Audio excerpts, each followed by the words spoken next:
Escucha para grabar una computadora, bendito sea Dios. Bienvenidos, bienvenidos, bienvenidos. Nos alegra que estén ahí. Estamos como siempre abiertos al aprendizaje divino, a las reflexiones bíblicas, que Dios nos vaya caminando, orientando. Necesitamos tener un buen fundamento bíblico. Muchas de las creencias que tienen algunos cristianos, si no la mayoría, son creencias en presunción, en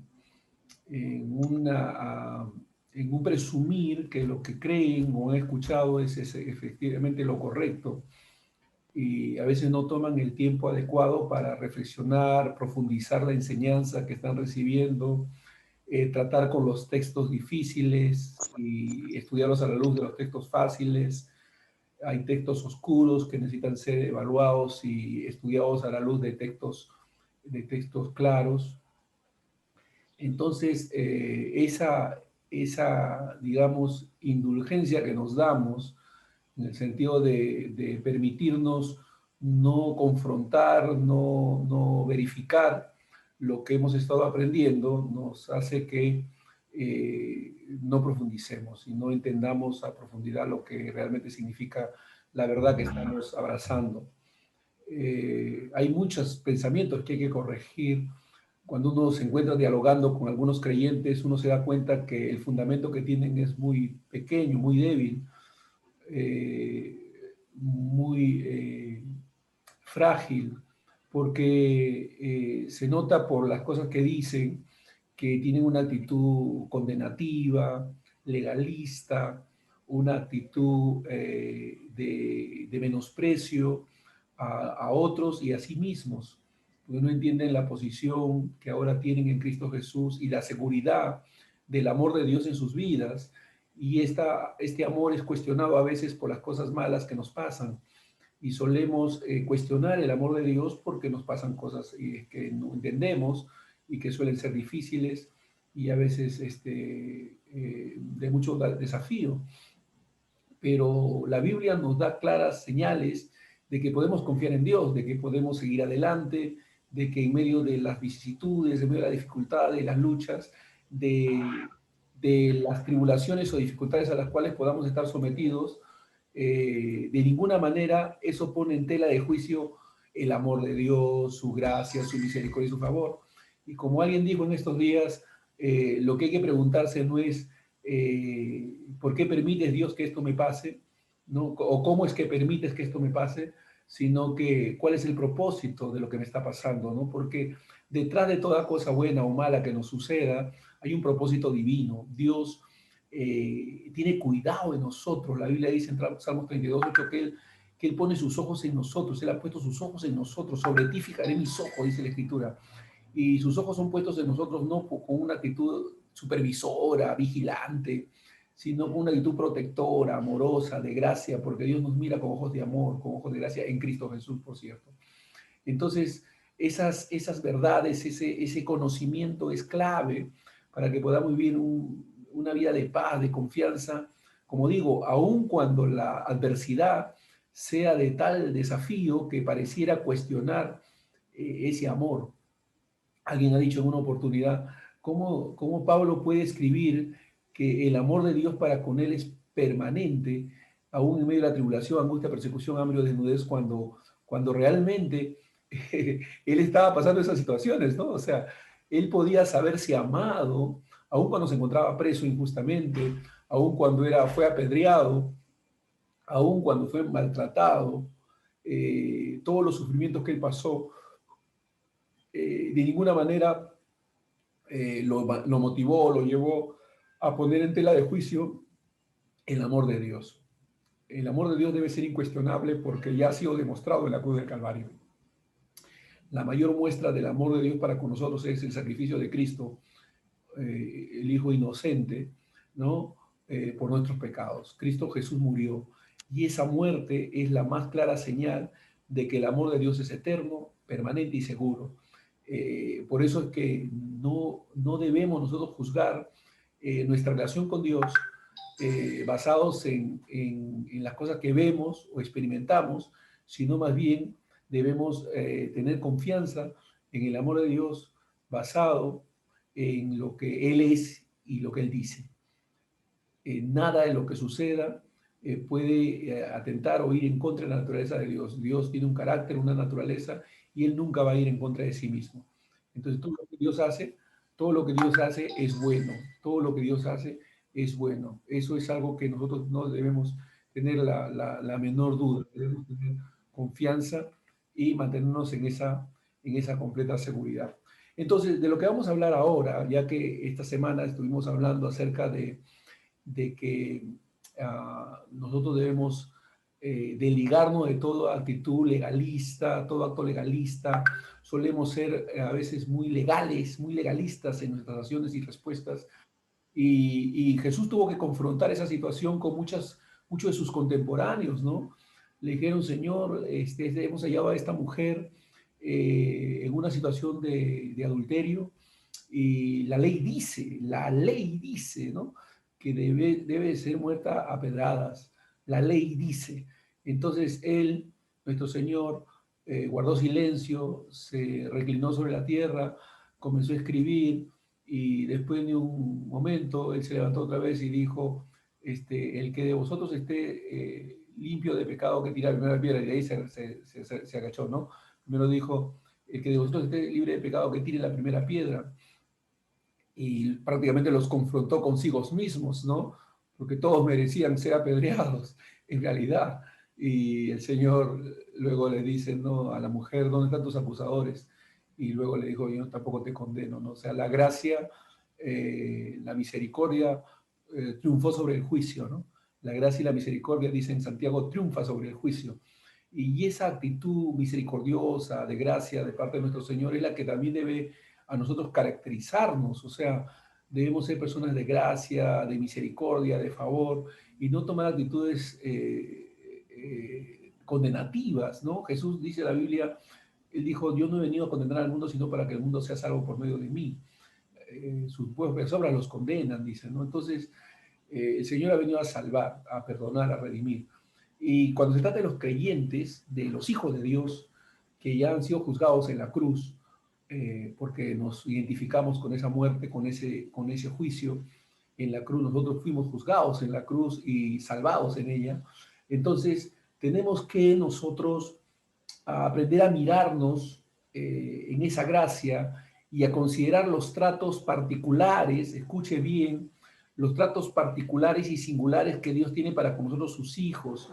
Y eso lo podemos aprender de manera natural, o sea, mirando nomás los ejemplos, nos podemos dar cuenta, hablando de asuntos naturales, de cómo los padres prefieren a sus hijos.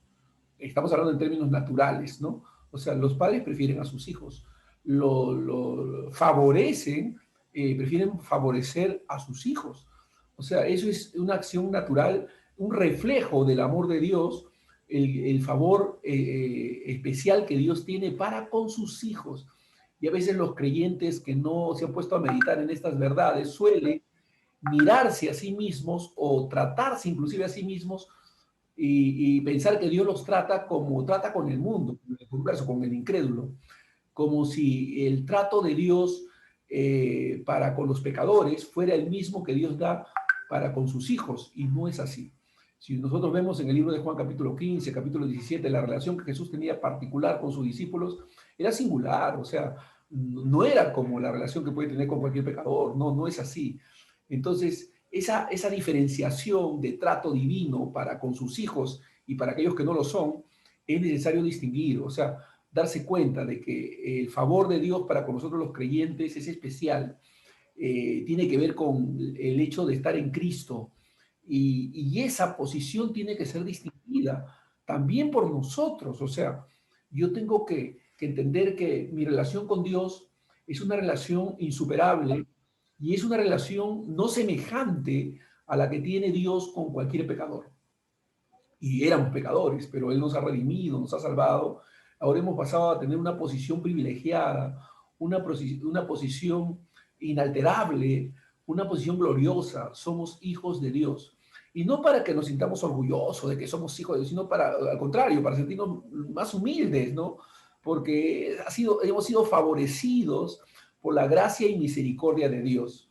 Y ese haber sido favorecidos debe producir en nosotros una gran humildad, una gran sencillez, un reconocimiento de que nada merecemos, de que si no hubiese sido por el amor de Dios, por Cristo Jesús muriendo en la cruz, por Él, ocupando nuestro lugar, ¿qué sería de nosotros? Sería una situación realmente de bendición y realmente espantosa.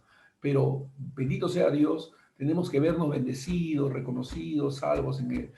Cuando no nos vemos así, porque no tenemos un buen entendimiento de lo que la gracia significa, de lo que la obra de Dios significa, pudiera ser que arrastremos una actitud de condenación, de ser indignos, de no tener la libertad para acercarnos al trono de la gracia, de no sentirnos libres para presentarnos delante del Señor y poder alcanzar en Él gracia y oportuno socorro. Entonces, hay cosas que producen en nosotros acciones de condena, acciones actitudes de rechazo hacia nosotros mismos o hacia el Señor. Entonces, esas cosas tienen que ser superadas por el conocimiento de la palabra de Dios. O sea, en la medida que conozcamos la palabra de Dios, en esa medida seremos libres de esas actitudes condenativas que podemos tener nosotros. Hay que tener cuidado porque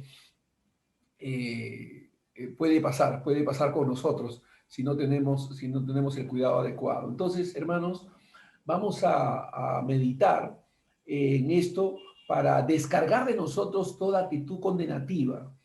La Biblia dice en Romanos capítulo 8, ninguna condenación hay para los que están en Cristo Jesús. Importante entender eso. Ninguna condenación hay para los que están en Cristo Jesús.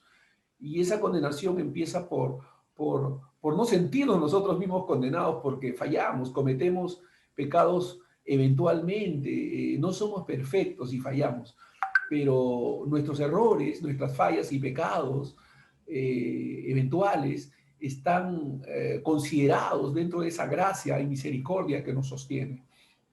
Pero hay que saber tratar con esos pecados, hay que saber restaurar nuestra comunión en Cristo a través del arrepentimiento, de la confesión, de la renuncia, ¿no? Entonces, pero hay que saber tratar con esos pecados, que no son los mismos, no es el mismo trato que Dios da a los pecados de los pecadores. Hay una gran diferencia entre el trato que Dios da a los pecadores por sus pecados y a los creyentes cuando pecan. Hay una gran diferencia en el trato, porque una tiene que ver con la disciplina y la restauración y la otra tiene que ver con la pena y la condenación, que son dos cosas y dos respuestas de parte de Dios distintas, dependiendo de en quién estamos. O estamos en Adán o estamos en Cristo. Entonces, en ese sentido, todos somos capaces de hacer una lista depresiva de cosas que hemos hecho, que no hemos hecho, que hemos dicho o no hemos dicho, ¿no? Y llegamos a vivir nuestra vida cristiana, este viaje cristiano, con una maleta pesada, ¿no? Entonces, conozco muchos cristianos así. Yo mismo era uno de esos cristianos, ¿no? Que andaba con una actitud de condenación, de culpa, no sabía cómo lidiar con mis errores, con mis fallas. Me consideraba una persona que no tenía ningún derecho para orar o pedir a Dios porque fallaba, cometía errores, pero esas actitudes pueden cambiar, pueden ser actitudes cambiadas por actitudes de fe, de confianza, de arrepentimiento, de reconocimiento a nuestra propia vulnerabilidad, de reconocer de que somos flacos, débiles, pero también de una dependencia mayor de Dios y de su poder y de su gracia. La Biblia llama a ese tipo de equipaje o de maleta condenativa, le llama condenación, condenación. Pablo tuvo que escribir a los creyentes, ninguna condenación hay para los que están en Cristo Jesús. ¿Por qué Pablo escribió tal declaración? Porque él sabía que los creyentes vamos a ser atacados por un espíritu condenativo. El diablo va a tratar de traer acusación a nosotros y de que nosotros mismos nos sintamos también acusados delante de Dios. Entonces, La condenación es un peso en el corazón o una fastidiosa conciencia de haber permitido una acción, palabra o pensamiento contrario a la verdad de Dios que conocemos. ¿No? Somos conscientes de que puede suceder eso, pero, pero el hecho de que suceda, de que a veces nos fallemos, tenemos que saber tratar con esas fallas, cómo aprender a fortalecernos en Dios, a depender de su poder. La Biblia dice fortaleceros en el Señor y en el poder de su fuerza para que pueda resistir en el día malo. Aunque es inevitable a veces experimentar en determinado momento algún sentimiento de condenación, lo grave del asunto es que para algunos este es un estilo de vida. O sea, inevitablemente en algún momento sentiremos que algo hicimos mal y que no estuvo bien, etcétera, ¿no? Y nos podemos sentir muy mal y tenemos que proceder arrepintiéndonos y reconociendo nuestra falla delante de Dios. Pero vivir en esa situación, en esa condición de condena perpetua, continua, siendo creyentes, es un estilo de vida peligroso que va a tender a llevar a las personas a hacer un esfuerzo por convivir con aquello, por liberarse, ¿no? O sea, va a querer vivir apoyado o tratando de suplir tal carencia, buscando las obras autojustificativas. Y eso es peligroso, ¿no? Cuando el creyente anda tratando de, entre comillas, agradar a Dios, anda tratando de alcanzar el favor de Dios, anda tratando de alcanzar la bendición de Dios. Pero todo esto ya lo hemos alcanzado en Cristo. Y no es por obras, no es por obras para ser salvo, ni es por obras para permanecer salvo. Las obras son un fruto de ser salvos. Las obras del creyente no son para ser salvos, son porque son salvos. Como somos salvos ya, las obras son el fruto de esa salvación y nos ocupamos en ellas con temor y temblor, porque somos salvos, o sea, damos fruto. En el libro de Romanos capítulo 8, que ya he mencionado, pero lo quiero citar ahora, Romanos 8 del versículo 1 al 2 dice, en la nueva traducción viviente, por lo tanto, ya no hay condenación para los que pertenecen a Cristo Jesús. Wow. Realmente cuando a mí me alumbró este texto y pude verlo como Pablo lo declara, yo me quedé asombrado. Dije, wow, no, no, esto es algo. Está diciendo Dios que si estoy en Cristo Jesús, ya no hay ninguna condenación para mí. No, o sea, no hay condenación, o sea, y en el sentido permanente, o sea, no es que está diciendo de que hasta que pequemos, ¿no? Hasta que fallemos, ¿no? No hay ninguna condenación hasta que pequemos o fallemos. No haya. Ya no hay, por la gracia de Dios, ¿no? Por lo tanto, ya no hay ninguna condenación para los que pertenecen a Cristo Jesús, porque ustedes le pertenecen a Él, y el poder del Espíritu que da vida nos ha librado del poder del pecado que lleva a la muerte. O sea, tenemos al Espíritu de Dios morando en nosotros. Ya no hay condenación, aleluya. Partamos de ese principio. Ya, sí, pastor, pero ¿qué pasa cuando yo peco? Pastor, pero ¿qué pasa si fallo? Pastor, ¿qué pasa si yo cometo errores? Pastor, ya, vamos a hablar de eso. ¿Qué pasa? Sí, ¿qué pasa si? Ahora que ya no hay condenación, ¿qué pasa si? ¿Cómo trato con eso? Sí, hay una forma. La Biblia nos da el camino a seguir cuando fallamos, no estando en esa ninguna condenación. Pero es muy diferente a tener una actitud de condenación o sentirse condenado o estar condenado. Hay una gran diferencia. Entonces, sí, hay fallas, hay errores. Entonces, la Biblia que nos dice que no hay ninguna condenación nos va a mostrar el camino a seguir cuando fallamos o cuando no fallamos siendo creyentes y siendo salvos. Así que podemos condenarnos por cualquier pecado, pasado, presente, grande o pequeño. La característica común es un continuo sentimiento de culpa o vergüenza, ¿no? Han visto hermanos, ¿no? Que dicen, ay, no soy digno de levantar las manos para alabar a Dios. Ay, no sé, me siento tan avergonzado y no sé cómo dirigirme al Señor y con qué cara me voy delante de Él si le he fallado. Esa es una actitud de condenación, porque en realidad una actitud de arrepentimiento nos va a llevar a ir delante de Dios, ¿no? Delante de Dios avergonzados, reconociendo nuestras fallas. y pidiéndole perdón. Jesús, Jesús le dijo a sus discípulos, a Pedro, ¿no? Señor, ¿cuántas veces perdonaré a mi hermano si peca contra mí? Qué interesante. Señor, ¿cuántas veces perdonaré a mi hermano que pega contra mí? ¿Hasta 7 veces? En verdad te digo, le dijo el Señor a Pedro, ¿no? En verdad te digo, no hasta 7, sino 70 veces 7. Ese término 70 veces 7 en el lenguaje judío significaba todas las veces que te la pida.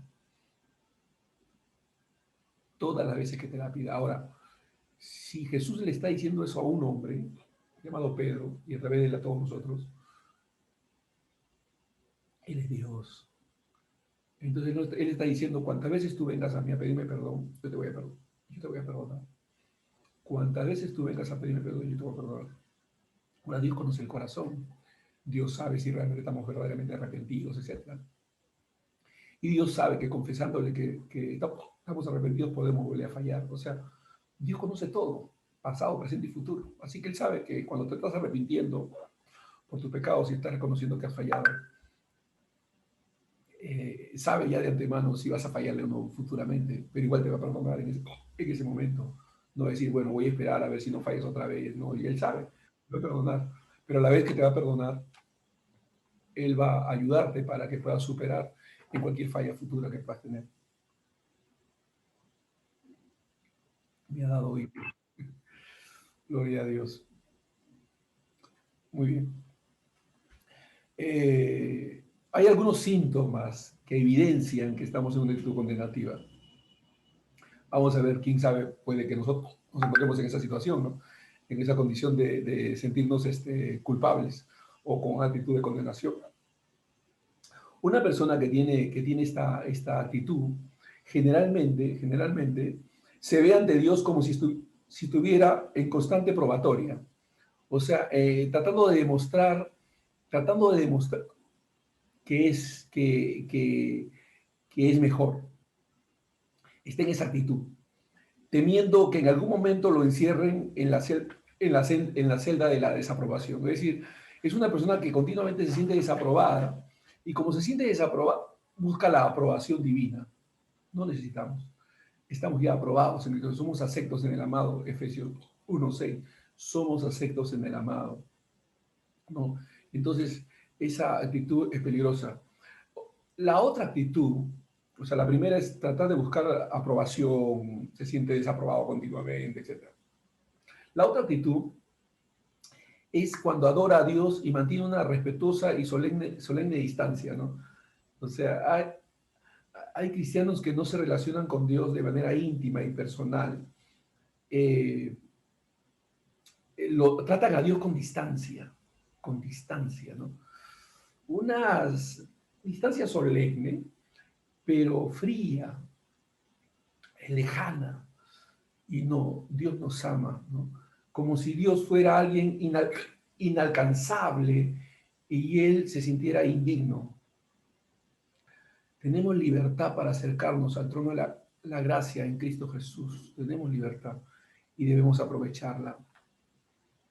O cuando leemos o escuchamos la palabra de Dios y nuestro estado condenatorio se intensifica, experimentando la sensación de que Dios te da con palo, ¿no? A veces los predicadores desde el púlpito toman esa actitud, ¿no? De hacerle sentir al creyente como desaprobado y van contra ellos con palo. Pero el palo en el pastor no es para las ovejas, es para los lobos. El palo en el pastor no es para las ovejas. El pastor no trata a las ovejas con palo. El palo es para alejar a las bestias, ¿no? No es para las ovejas.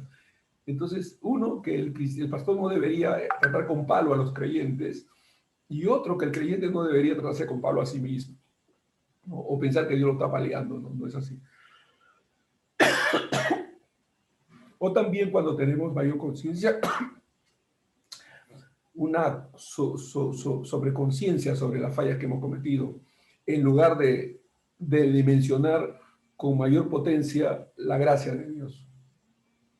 La gracia de Dios. Lo que debemos reconocer es la gracia. Entender que hay una sobredimensión en la escritura en cuanto a la gracia, más allá de lo que es el pecado mismo. Hay gente que es pecadocéntrica, está enfocado en sus fallas, sus errores, sus pecados, antes que en la gracia de Dios. Y entonces hay que entender que Dios nos ha dado gracia. Y donde abundó el pecado, sobreabundó la gracia, ¿no? Eso hay que tenerlo clarísimo. Bendito sea Dios. Muy bien. El mensaje de la cruz, es decir, el evangelio o las buenas noticias, le fue dado para hacerlo libre de manera completa de toda condenación. O sea, la cruz trae libertad. La cruz trae libertad. El mensaje de la cruz, es decir, el evangelio, las buenas nuevas, las buenas noticias, son que somos libres de toda condenación. Romanos 1, 16 a 17 dice, pues no me avergüenzo del evangelio porque es poder de Dios para salvación, para liberar a todo aquel que cree, a los judíos primeramente y también al griego, dice la Escritura. Entonces la gracia es para liberarnos. A libertad hemos sido llamados, a libertad hemos sido llamados. Amén. Entonces no crea que cultivando la condenación o sumiéndose en una constante grado de culpabilidad se va a ver bien ante Dios, o menos sinvergüenza, o más sincero, no. Esta es la gran mentira que nos mantiene alejados de la cruz. Es la cruz la que nos libera, es la gracia de Dios, y en ella debe estar depositada nuestra confianza, no en lo que nosotros hacemos, sino en lo que Cristo ha hecho. No en lo que nosotros hacemos, sino en lo que Cristo ha hecho. Lo que Cristo ha hecho sobrepasa cualquier acción que nosotros llevemos a cabo. Y tenemos que aprender a apoyarnos en esa gracia, en ese favor, en esa misericordia. Bueno, no, pastor, pero eso hace que el cristiano sea sinvergüenza. No es cierto. Porque Dios conoce los corazones, Él sabe cuando la gente es sincera, cuando lo está buscando honestamente. Y hay mucha gente que, como yo, que ha fallado y que fallamos, pero que honestamente no queremos fallar, que queremos ser personas que sirvemos a Dios con limpieza, con honestidad, con limpia conciencia. O sea, es lo que queremos. No queremos pecar, fallamos, pero no queremos hacerlo, ¿no? Hay mucho que aprender todavía y hay que seguir aprendiendo y fortaleciéndonos en Dios. Dios es glorificado en nuestra vida cuando creemos en nuestro corazón que el sacrificio de Cristo es suficiente. Dios es glorificado en nuestra vida cuando creemos de todo corazón que la obra de Cristo en la cruz, su sacrificio, es suficiente para hacernos justos ante Él. De esta manera permanecemos con confianza y esperanza, motivados por su gracia, motivados no por su castigo, sino por su gracia. Su gracia, su bondad nos llevan al arrepentimiento, hermanos. Creyentes a veces creen que, pastores a veces creen que amenazando a los creyentes, coaccionándolos, poniéndoles miedo al castigo, lo van a motivar. No. Lo que nos motiva a servir a Dios, a obedecerle, a caminar con Dios, es su pura gracia, hermanos. Lo que nos motiva es el amor, no el temor. Lo que nos motiva es el amor, no el temor. Lo que debemos motivar a los creyentes es amar a Dios, a reconocerlo por todas sus bondades, por todas sus misericordias, porque Dios es bueno, porque nos ama, ¿no? Más allá del miedo al castigo, ¿no? Más allá del miedo al castigo, es la gratitud que le tenemos a ese amor que Él nos tiene, que es absoluto, que es eterno en Cristo Jesús. Romanos 5.1 dice, justificados pues por la fe, tenemos paz para con Dios por medio de nuestro Señor Jesucristo. Tenemos paz con Dios.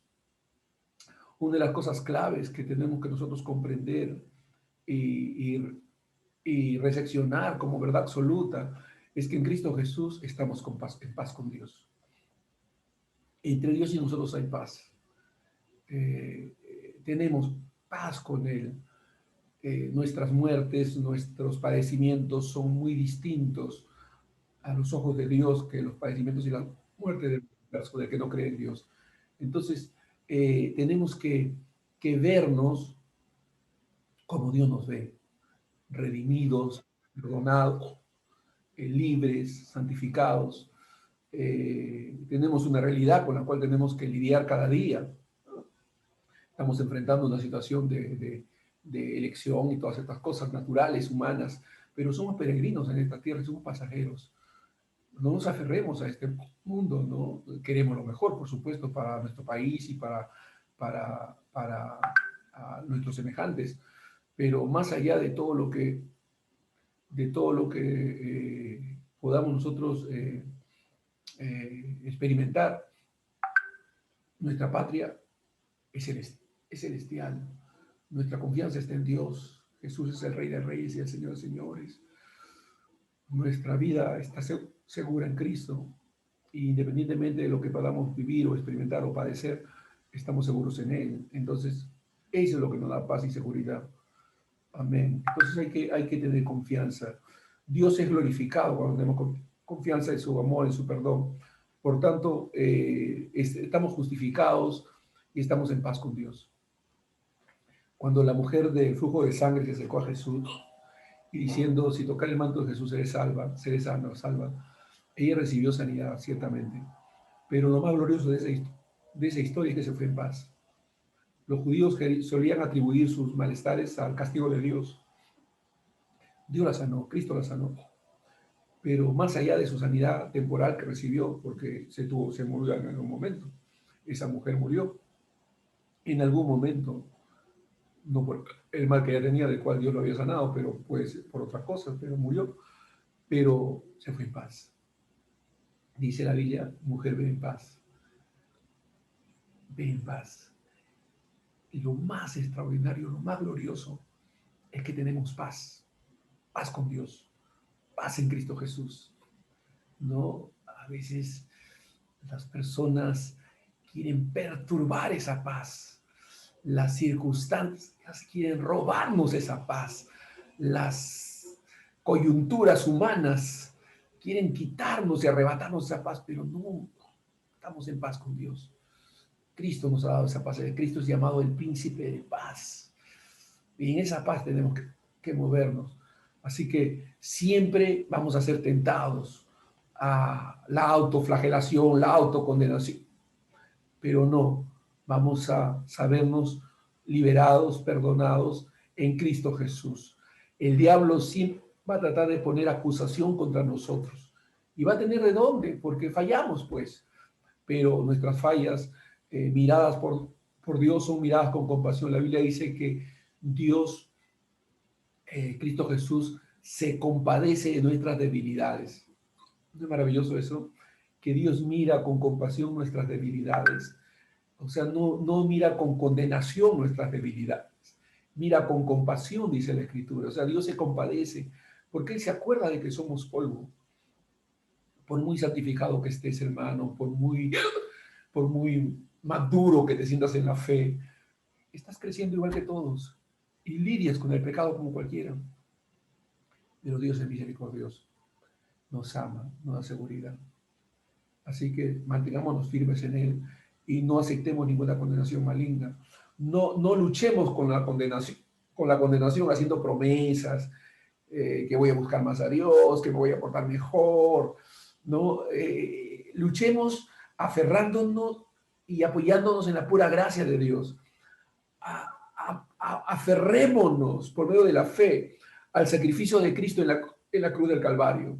Él ha expiado, Él ha tratado con tus pecados cometidos como por las inclinaciones pecaminosas que todavía permanecen. Cristo murió por nuestras pasiones y deseos. No solamente por las acciones, pero por nuestras pasiones y deseos. O sea, murió también por ellos. Murió se sacrificó por esas inclinaciones pecaminosas que naturalmente tenemos. Me gusta cuando escucho a hombres de Dios maduros en la fe que son capaces de reconocer sus propias fragilidades, sus propias debilidades. Escuché a un hombre de Dios prominente, muy reconocido mundialmente, que decía que a veces se enojaba, a veces soltaba una palabra inadecuada para con su esposa, y luego le pedía perdón a ella y ha ido cambiando y siendo más cuidadoso en sus palabras, en sus respuestas, y que ha luchado con ello y ahora, debido a la gracia y al favor de Dios en su vida, se mantiene firme, evitando hacer aquellas cosas que antes hacía con regularidad, porque se sabe débil. Ya buscaba a Dios y Dios lo ha fortalecido, lo ha sostenido, lo sostiene. Entonces, tenemos que ir a Dios con todas nuestras debilidades, con toda nuestra flaqueza, con todas nuestras inclinaciones pecaminosas, con todos nuestros deseos. Entender que Cristo murió por ellos y que en Él somos fortalecidos, en Él somos animados, en Él somos llevados a una situación victoriosa por el poder del Espíritu de Dios, no por nuestra propia capacidad o ejercicio, sino por la gracia de Dios. Así que apoyémonos en 2 Corintios 5:21 dice, pues Dios en Cristo estaba, por Dios, pero Dios que hizo que Cristo, quien nunca pecó, fuera la ofrenda, la expiación por nuestro pecado, para que nosotros pudiéramos estar en una relación correcta, justificada delante de Dios. O sea, no hagamos vano el sacrificio de Cristo, reconozcamos su gran valía, ¿no? Reconozcamos que realmente la muerte de Cristo, su sacrificio es glorioso, ¿no? Yo recuerdo un hermano contaba que miraba su pecado, su maldad, y le decía a Dios, Dios, soy tan malo, soy tan indigno, tan pecador, tan... Y él sobredimensionaba y con una actitud piadosa su pecado, ¿no? Y decía, mi pecado es tan grande, mi pecado es tan inmundo, mi pecado es tan. Y el Señor le dice, mi amor, mi gracia, mi misericordia es más grande que todos los pecados que tú puedas haber cometido o quieras cometer. Wow. Él le dice, mi pecado es tan, ¿no? Pero el Señor le dice, sí, sí, tu pecado es grande, pero no más grande que mi amor, no más grande que mi favor, no más grande que mi misericordia. Y yo te acepto, te perdono, te redimo, te salvo. Entonces, sí, los pecados son graves. No tratemos de minimizar nuestros actos pecaminosos. No, son graves y son grandes y son peligrosos, pero más grande que todo es el amor de Dios. Y tenemos que aprender a aferrarnos a ese amor, a esa gracia, a esa misericordia, de manera que seamos agradecidos y que esa gratitud nos motive a vivir vidas santas, que esa gratitud nos motive a vivir vidas agradables a Dios, pero sea la motivación, no la razón de la salvación, sino la respuesta a ese amor y a esa salvación tan grande que hemos recibido en Cristo Jesús. Es muy importante entender y diferenciar eso. Aferrémonos, apoyémonos en la gracia y del favor de Dios y no carguemos más ese peso. La Biblia dice, despojémonos de toda carga y del pecado que nos asedia, de todo peso y del pecado que nos asedia, de todo peso. Y esas actitudes condenativas son un peso, es un lastre en la vida de muchos creyentes y por eso no experimentan esa paz y esa libertad que solamente en Cristo podemos hallar completa, plena. Dios estaba en Cristo reconciliando consigo al mundo, no tomándoles en cuenta los hombres sus pecados. Ser libre de condenación no requiere que olvidemos o neguemos la gravedad de nuestros pecados, sino más bien en exaltar la gracia y la misericordia de Dios. No minimizamos, no desconocemos el hecho de que fallamos, no. Pero nuestra concentración está en el amor, la gracia, la misericordia de Dios. Y esa perspectiva nos ayuda a sobrellevarnos a nosotros mismos y a mirarnos justos delante de sus ojos en Cristo. Y eso nos ayuda a caminar en paz y en seguridad y nos da fuerza para combatir contra el pecado. Y nos da fuerza para combatir contra el pecado. Entonces, aceptamos la gracia, la misericordia que nos ha vestido de la justicia perfecta de Cristo.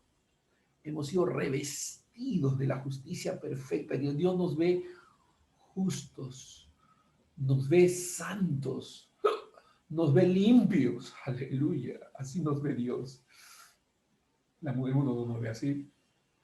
Y puede que nosotros no nos veamos así, pero Dios nos ve así. Aprendamos a vernos como Dios nos ve. Libres, justos, santos, perfectos.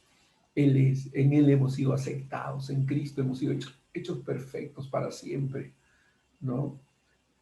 Romanos 7, 21 a 25, la nueva traducción viviente. Miren, cuando Pablo trata con sus inclinaciones pecaminosas, con sus luchas, ¿no? Él dice, he descubierto lo siguiente, lo voy a leer en la traducción, en la nueva traducción viviente. Romanos 7, 21 a 25. He descubierto lo siguiente, que cuando quiero hacer lo que es correcto, no puedo evitar hacer lo que está mal.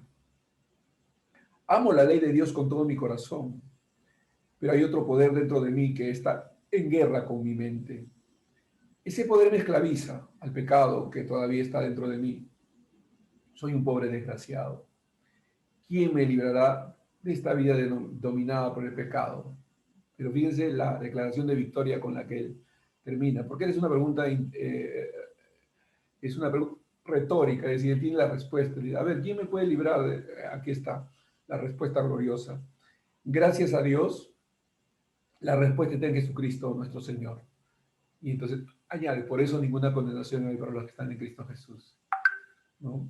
Entonces tenemos que vernos perdonados, limpiados, santificados, redimidos, ¿no?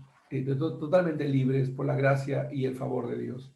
Eso es lo que nos va a ayudar a vivir vidas victoriosas y más allá de los sentimientos y emociones que podamos tener o sentir, está la realidad de la verdad de Dios. La verdad de Dios prevalece a todas las realidades naturales que podamos experimentar. La verdad de Dios, su verdad. Nuestra confianza está en lo que Dios dice, en lo que Dios ha dicho, en lo que su palabra dice. Y su palabra no puede mentir, su palabra no puede mentir. Hay que tener la confianza y la seguridad de que Dios ha llevado a cabo una obra completa en cada uno de nosotros, los creyentes, sus hijos, sus hijos. Y repito, esa distinción entre el trato de Dios que tiene para con sus hijos es muy diferente al trato que Dios tiene con el pecador. Cuando el pecador peca, Dios trata con ellos de manera punitiva, como un juez que trata asuntos punitivos, y a la vez también vindicativos, ¿no? De que Dios es santo y no tolera el pecado. Pero en el caso del creyente, su trato para con nosotros cuando fallamos es un trato de restauración, No. de disciplina, definitivamente. Hay una disciplina que Dios lleva a cabo con nosotros los creyentes, pero esa disciplina es una disciplina con fines restauradores, santificadores. Gustemos de su santidad, ¿no? Entonces, estas verdades son muy importantes para que caminemos en libertad. Si no nos miramos como Dios nos ve, y nos vamos y tomamos actitudes de condenación para con nosotros mismos, igual vamos a terminar condenando al prójimo y vamos a terminar desechando al prójimo. Y Dios ha tenido misericordia de nosotros y la puede tener con cualquiera, ¿no? Y la tiene con cualquiera que no lo conoce todavía. Entonces tenemos que tender brazos de gracia. Combatimos el error, aborrecemos el pecado, pero Dios salva pecadores, Dios salva pecadores. Y tenemos que tener gracia y misericordia para con aquellos que están fallando en el pecado y para con nosotros también, ¿no? Hay que ser misericordiosos.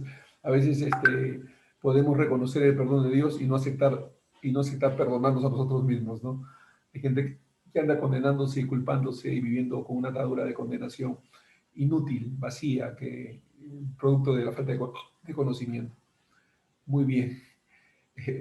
Vamos a orar. Padre, en el nombre de Jesús te damos gracias por tu palabra. Ayúdanos, Señor, y danos las fuerzas, danos el poder, danos la autoridad para poder seguir avanzando y yendo adelante. Te pido que nos des victoria permanente, porque en Cristo la tenemos, Señor. Reconocer esa victoria que ya tenemos en Cristo Jesús. Gracias por tu palabra y gracias por este tiempo precioso, en el nombre de Jesús. Amén, amén, amén. Muy bien, yo no sé si tienen alguna pregunta, alguna inquietud, alguna duda.